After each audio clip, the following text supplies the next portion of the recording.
Cześć, witam Was w kolejnym vlogu.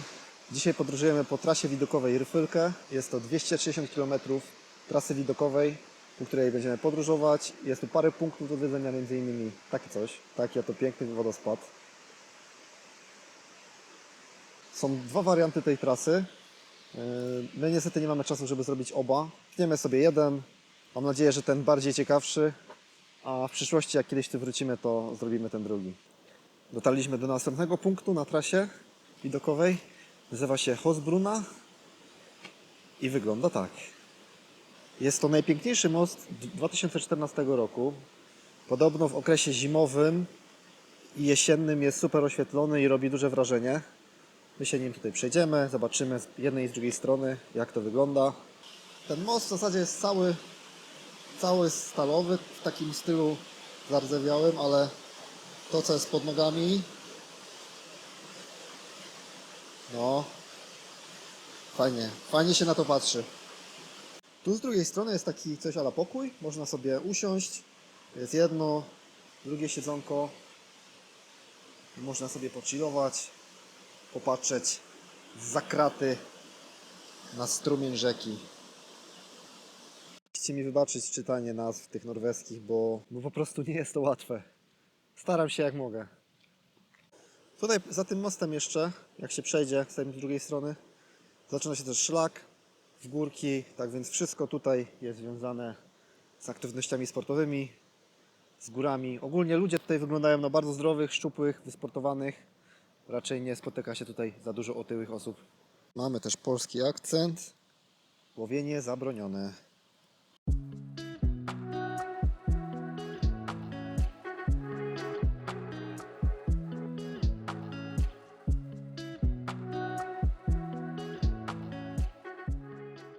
Dzień dobry. Jak widać, wczoraj nie dojechaliśmy do naszego ostatniego punktu z trasy widokowej Ryfelkę. Zatrzymaliśmy się tutaj koło 22, żeby się trochę przespać, zregenerować. Pijemy właśnie kawę. Miejscóweczka wygląda tak.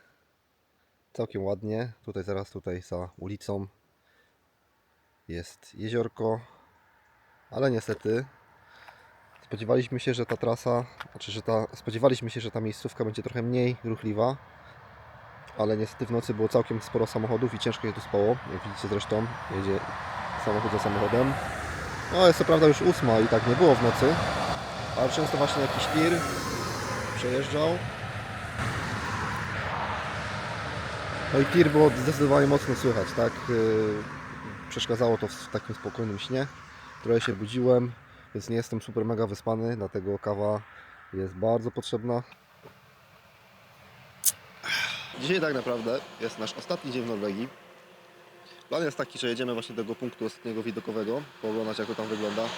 Tutaj prawda jest taka, że tutaj jest tak dużo miejsc wokół i tak na każdym kroku w Norwegii jest tak dużo rzeczy pięknych do oglądania, że no nie da się tego zmieścić. To po prostu jest niemożliwe, żeby to zmieścić. Nawet nie wiem w jakim okresie czasowym, ile miesięcy trzeba by tu spędzić, żeby zobaczyć chociaż ułamek tych najfajniejszych rzeczy. My dzisiaj jeszcze chcemy dojechać do Kristiansand.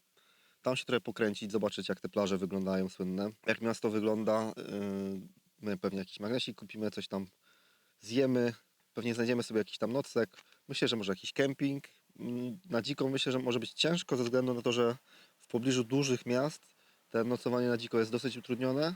Pora ogarnąć parę rzeczy jeszcze, bo co prawda śniadanie zjedzone, kawa już prawie wypita, ale trzeba jeszcze złożyć namiot, trochę się ogarnąć i jedziemy.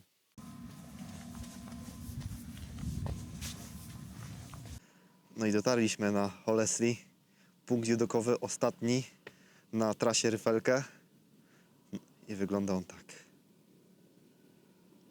Nie najgorzej, nie?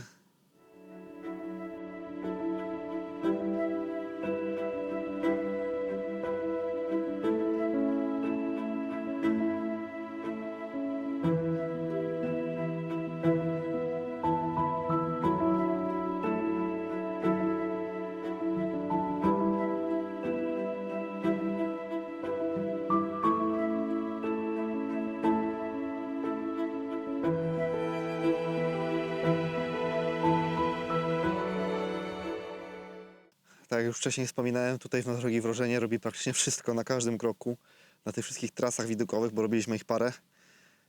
To wszystko wygląda tak, że człowiek już ma mózg sprany od tych widoków i coraz ciężej go zaskoczyć i zrobić na nim wrażenie, tak? Więc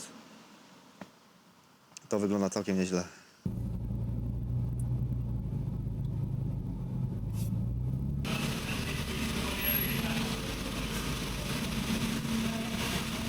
Dynamiczna zmiana planów, jednak nie będziemy zwiedzać Kristiansand, ponieważ pogoda nas trochę zaskoczyła. Może nie tyle co zaskoczyła, ale nie dopisała. Po prostu pada i stwierdziliśmy, że nie będziemy się włóczyć i zwiedzać miasta jak pada, tylko wrócimy tutaj następnym razem, z tego punktu wystartujemy, ale teraz dostaliśmy się na prom. Płyniemy jednak promem z Kristiansand, tak jak wspominałem, do Danii. Skorzystamy z okazji, że jesteśmy na promie i pokażę Wam mniej więcej jak tutaj to wygląda. Jest to taki dosyć nieduży prom. On płynie około 3 godzin, więc tutaj nie ma wielkich potrzeb, żeby tu były jakieś ogromne promy, ale są jakieś restauracje, są tutaj jakieś gry i zabawy, rozrywki. Zobaczymy, co oferuje ten prom. Płyniemy promem z linii Color Line. Koszt promu z samochodem plus 2 osoby to jest jakieś 800-900 zł, tak plus minus, w zależności od kursu. Więc w zasadzie koszt paliwa, który byśmy wydali, żeby wrócić w te same miejsce do Danii, plus koszt przejazdu przez 2 mosty, który wynosi około 500-600 zł, to w zasadzie jesteśmy na plus, jeśli płyniemy promem. Taniej nas to wychodzi. Bo Ford niestety nie jest specjalnie ekonomicznym samochodem, ale wygodny. Można sobie wyjść na zewnątrz, na pokład, pooglądać. Na razie jeszcze nie wypłynęliśmy, więc jeszcze nie wieje bardzo. Wciśnie magiczny guziczek, żeby mógł wejść. Proszę bardzo, wcisnąć. Ania, proszę.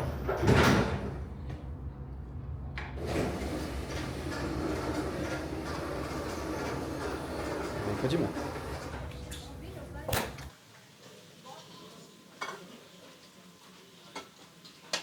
Jesteśmy na pokładzie 7, tu jest cała lista, co można znaleźć na pokładzie. Idziemy odkrywać. Jesteśmy na poziomie restauracyjnym. Są tu dużo różnych restauracji. Jakieś burgery, nie burgery, na słodko, kawiarnie. Dla każdego coś dobrego. Znaleźliśmy sobie jakieś miejsce do siedzenia. Tu zaraz naprzeciwko jest jakaś restauracja, knajpeczka. Jakieś tutaj rzeczy można kupić. Poczekamy aż się otworzy. Pewnie się otworzy jak wyruszymy. No i coś sobie tu zamówimy, jakąś kawkę, może hot doga, bo tutaj menu jest takie, akurat w tej knajpce jest dosyć ubogie. Knajpka wygląda jak taki zwykły bar po prostu. Wzięliśmy sobie z bufetu takiego burgera, fryteczki do tego. Ania sobie zamówiła hot doga z taką naglaną parówą, w zasadzie to bardziej kiełbasą. W sumie zapłaciliśmy za to, plus jeszcze 2 wody, 8 dyszek, więc jak na prom to całkiem nie najgorsza cena. Zobaczymy jak to smakuje. Wszyscy sypali do frytek takiej posypki, taka przyprawa. Ja też posypię sobie i mi się tak zdrowo sypło. I to jest w sumie papryka z solą. To co sypałem, takie całkiem spoko. Ale za dużo zdecydowanie tego sypłem. Za pół godziny dotrzemy do Danii i na tym będziemy kończyć naszą podróż w Norwegii i tego vloga. Dzięki bardzo za oglądanie tego vloga i całej serii z Norwegii. I widzimy się w następnej przygodzie. Cześć!